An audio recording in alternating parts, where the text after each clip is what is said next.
Hey there, in this video I'm going to show you how we can use trigonometry to find missing angles. Let's get to it. Here are the steps and guidelines that I will use to work out, example 1. Right to the left of the screen, and to the right of the screen I'm going to work out example 1. Let's get to it. So it says, in triangle FGH, the measure of angle H equals 90 degrees.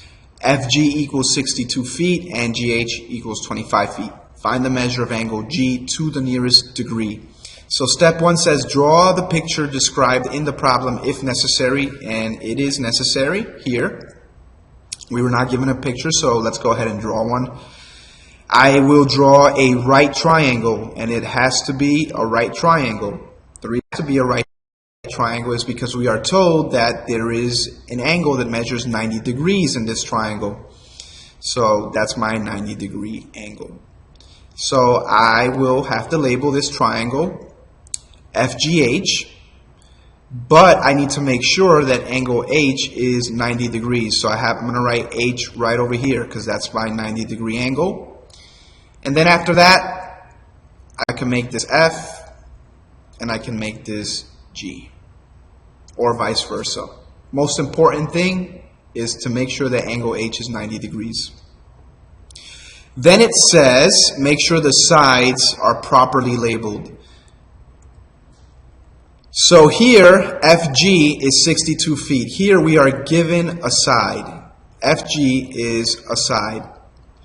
2 letters means that it's referring to a side. And then also, if you look at the unit of measurement, it says feet, right? Not degrees. If it said degrees, then it's talking about an angle, but it says feet, so it's talking about a side. So FG, I'm going to label it 62 feet.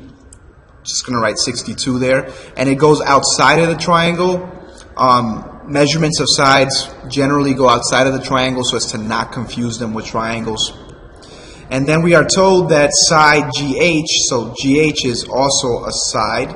We're told that side GH is 25 feet, so I'm going to write 25 here.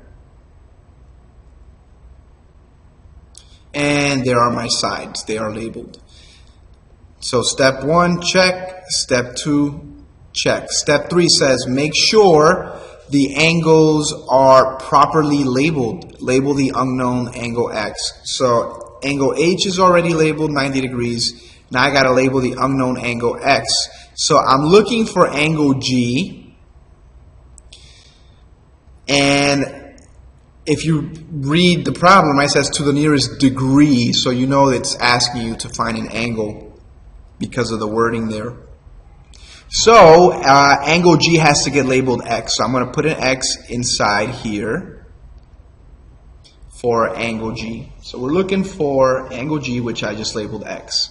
The next step says identify the hypotenuse. So the hypotenuse is the longest side, and it's also across the right angle. So 62 is the hypotenuse.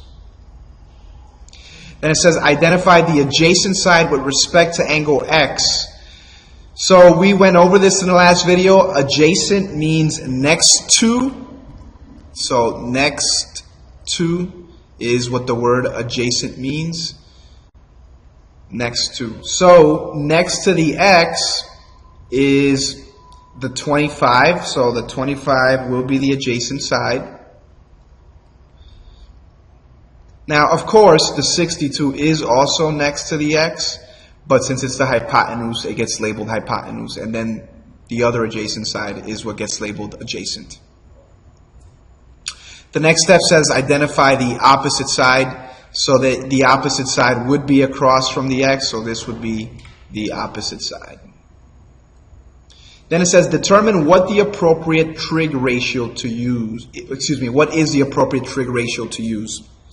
So we have a blank for opposite, but we have a hypotenuse and an adjacent. So which one of these trig ratios relates? An angle X, a hypotenuse, and an adjacent. So we have to look. And it appears that it's going to be cosine, and it will be cosine, right? Because it relates an angle, adjacent, and hypotenuse. So let's go ahead and write the formula. So it says the cosine of the angle. So the cosine of the angle equals adjacent over hypotenuse.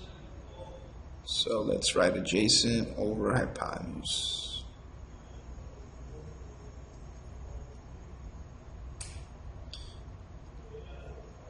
Adjacent over hypotenuse.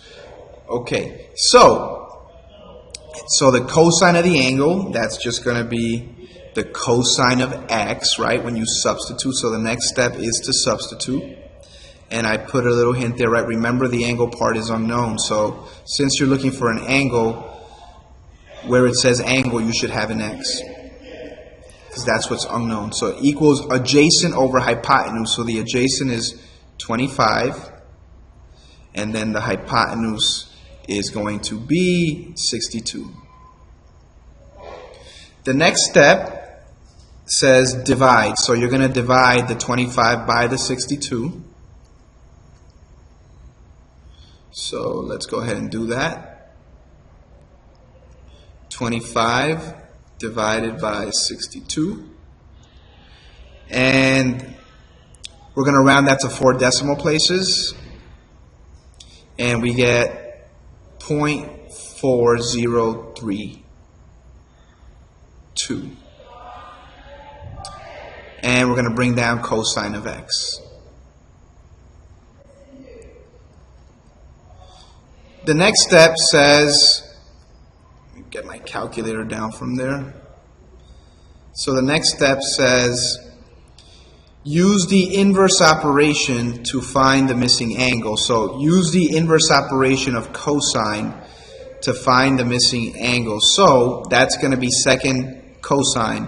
So you're going to press second cosine, and you only do this when you're looking for an angle. Okay, you only do this when you're looking for an angle. So it's going to be the inverse of cosine, which is cosine to the -1 of 0.4032.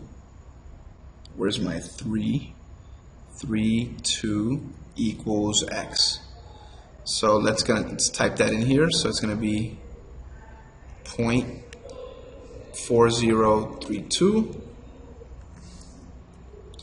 and we get 66.22.